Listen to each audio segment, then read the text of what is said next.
बिस्मिल्लाहिर्रहमानिर्रहीम। अस्सलाम वालेकुम नाज़रीन, आप यूट्यूब चैनल देख रहे हैं। मैं इमरान खान हूँ। पाकिस्तान तहरीक इंसाफ और PMLN दोनों के मसाइल मौजूद हैं, लेकिन दोनों के मसाइल की नौइयत अलग अलग है। मिसाल के तौर पे पाकिस्तान तहरीक इंसाफ का अगर हम सबसे बड़ा एक मसला इस वक्त कहें तो वो यही है कि इमरान खान साहब की आज़ादी या वो जेल से बाहर निकल आएँ। इमरान खान साहब बाहर निकल आते हैं, तहरीक इंसाफ के मसले वैसे ही ख़त्म हो जाते हैं। कुछ छोटी मोटी डिवीज़न किसी जगह पे कोई किसी को किसी से शिकायत है तो वो सारे मामले लीडर खुद संभाल सकता है। और इमरान खान साहब के बाहर आने से बयानियाँ बनाना, एहतजाज की स्ट्रेटजी बनाना, चीज़ों को कंट्रोल करना और पार्टी के अंदर दिलेरी और बहादुरी वापस आ जाना, ये सारी चीज़ें एकदम जुड़ जाएंगी। तो उनका वाहिद जो सबसे बड़ा मसला है पाकिस्तान तहरीक इंसाफ का वो ये है कि किसी तरह इमरान खान साहब बाहर आ जाए।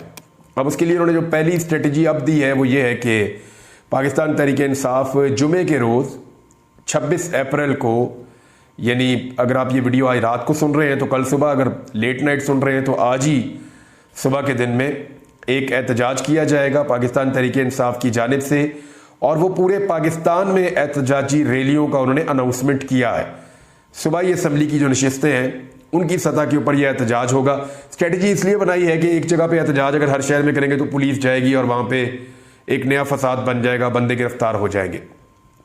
अगर पाकिस्तान के तमाम शहरों में जगह जगह रैलियां निकलेंगी तो फिर बड़े पैमाने पे गिरफ्तारियां भी नहीं हो सकती, कारकुन भी जो है वो मुतहर्रिक रहेंगे और एक मौसर एहतजाज भी हो सकता है जिसकी सोशल मीडिया के ऊपर बहुत ज़्यादा आवाज़ उठेगी। तो तहरीक इंसाफ अपने सबसे बड़े मसले से निपटने के लिए, इमरान खान साहब की आज़ादी के लिए, उन्होंने अपना प्रोसीजर शुरू किया हुआ है। PMLN के मसाइल क्या हैं या उनके लिए सबसे बड़ा मसला क्या है? वो इस वक्त हुकूमत में होने के बावजूद मसाइलिस्तान के अंदर घिरे हुए हैं। एक बड़ा मसला उनके लिए गवर्नेंस है। गवर्नेंस बिल्कुल कंट्रोल नहीं हो रही और अव्वल तो उनको जो वज़रा चाहिए थे वही नहीं है, उनको कुछ तोहफे भी दिए गए हैं।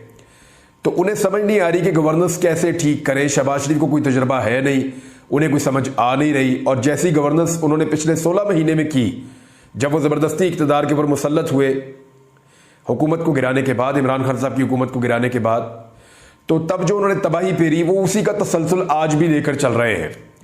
तो शहबाज शरीफ साहब को उंगली पकड़ के चलाना पड़ता है। मरियम नवाज को पता कुछ नहीं है गवर्नेंस का। तो जो दो जगह पे इनकी हुकूमत बनी है उनका एक बड़ा मसला गवर्नेंस का है।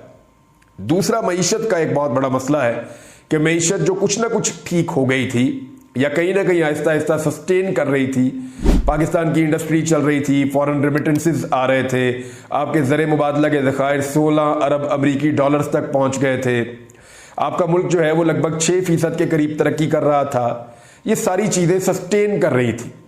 लेकिन जब PDM की हुकूमत आई तब से लेकर अब तक मईशत एक दर्द सर बना हुआ है। और ये हालात इन्होंने पैदा कर दिए कि इमरान खान साहब ने अपने कुछ करीबी लोगों को बताया था कि जो तबाही इन्होंने फेर दी है और जिस जगह पे ये मुल्क को ले आए हैं, अगर हुकूमत बन भी जाए पाकिस्तान तहरीक इंसाफ की तो एक लंबा वक्त लग जाएगा इन हालात को सिर्फ ठीक करने में। और मैं तो ये कहता हूं कि सालों का वक्त लगेगा। इमरान खान साहब सिर्फ इस मुल्क को ट्रैक पे डाल दें तो बहुत बड़ी बात है। अगर इमरान खान की हुकूमत बने और वो मुल्क को एक ट्रैक पे डाल दें ना, सिर्फ अगले 10-20 साल के लिए एक ट्रैक पे डाल दें कि अब ये मुल्क ऐसे चलेगा, इस अंदाज में चलेगा, ये उसूल है जिनके ऊपर हम हमेशा इकट्ठे रहेंगे, कोई भी पॉलिटिकल पार्टी आएगी वो इन चीजों के मुताबिक आगे बढ़ेगी। सिर्फ मुल्क को इस वक्त ट्रैक के ऊपर डाल दिया जाए और मुल्क की जान छुड़ा दी जाए उन तजर्बात से जो पाकिस्तान में पिछले 70-75 साल से हो रहे हैं, तो फिर भी बहुत बड़ी बात है।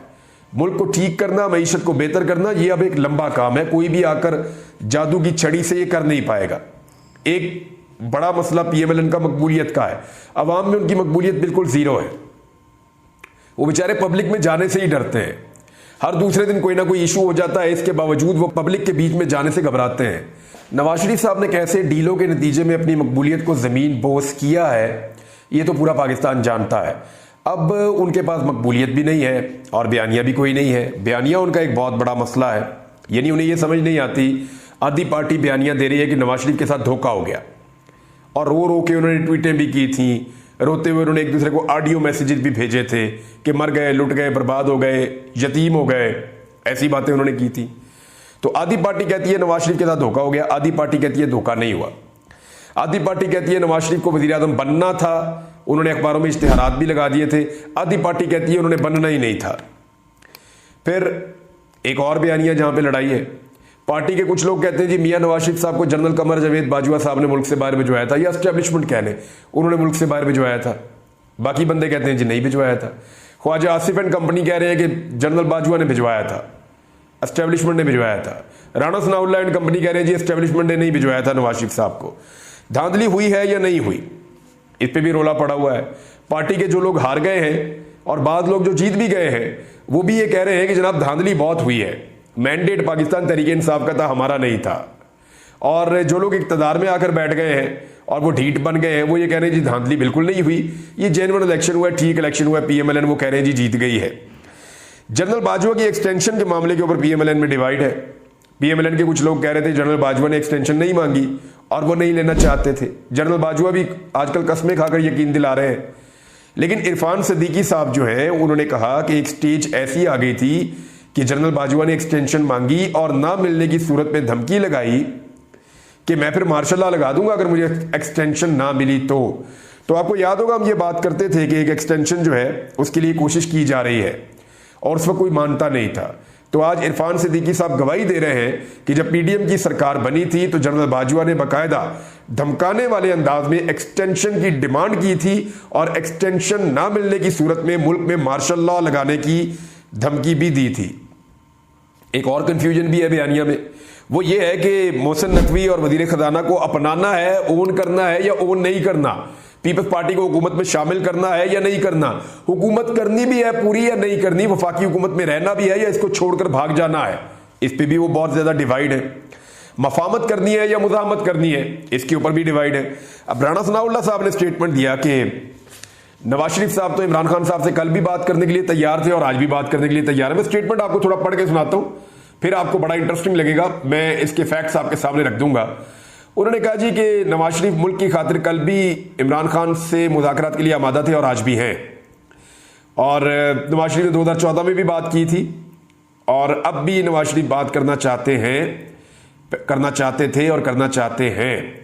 लेकिन वो ये कहते हैं कि इमरान खान साहब जो है उनकी तरफ से कोई है मामला। देखिए मामला ये है, नवाज शरीफ साहब बात करना चाहते हैं, वो एक पॉलिटिकल फिगर है और उनको ज़रूर बात करनी चाहिए और उनको दावत देनी चाहिए तमाम पॉलिटिकल पार्टीज को कि आओ बैठो मुल्क के मसाइल को हल करते हैं। लेकिन सबसे पहले जो उन्होंने चोरी की है ना, चोरी का माल वापस करें।